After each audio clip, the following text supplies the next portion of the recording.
Friends, നിങ്ങളുടെ love ലൈഫിൽ അടുത്തതായി എന്താണ് സംഭവിക്കാൻ പോകുന്നത് എന്ന് നോക്കാം. നിങ്ങളുടെ ലവ് ലൈഫിൽ അടുത്തതായിട്ട് എന്താണ് സംഭവിക്കാൻ പോകുന്നത്?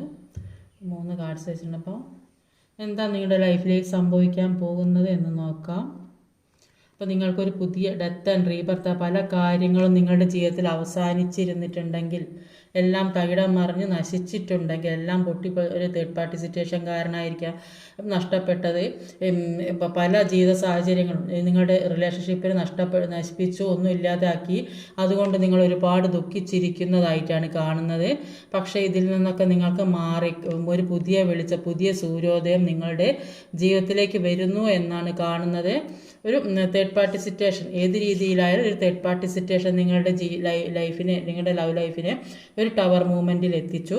പക്ഷേ നിങ്ങളിപ്പോൾ ഒരുപാട് ദുഃഖിച്ചും വേദനിച്ചും ഇരിക്കുന്നുണ്ടെങ്കിൽ, നിങ്ങൾ ആരോടും മിണ്ടാതെ ഒറ്റപ്പെട്ടും ഇരിക്കുന്നുണ്ടെങ്കിൽ, നിങ്ങളുടെ ജീവിതത്തിലേക്ക് ഒരു പുതിയ വെളിച്ചം, എല്ലാം അവസാനിപ്പിച്ചു, ഒരു പുതിയ ഡെത്ത് ആൻഡ് റീബർത്താണ്. അപ്പോൾ എല്ലാത്തിനും ഒരു അവസാനവും ഒരു പുതിയ തുടക്കവുമാണ് ഇവിടെ കാണാൻ സാധിക്കുന്നത്. അപ്പോൾ നിങ്ങൾ ആഗ്രഹിക്കുന്ന രീതിയിലേക്ക് നിങ്ങൾക്ക് പോകാൻ സാധിക്കും എന്നാണ് ഇവിടെ കാണാൻ സാധിക്കുന്നത്. എല്ലാം അവസാനിപ്പിച്ചു എന്ന് വിചാരിക്കേണ്ട, മുന്നോട്ടുള്ള ജീവിതം ഇനിയും ഉണ്ട്.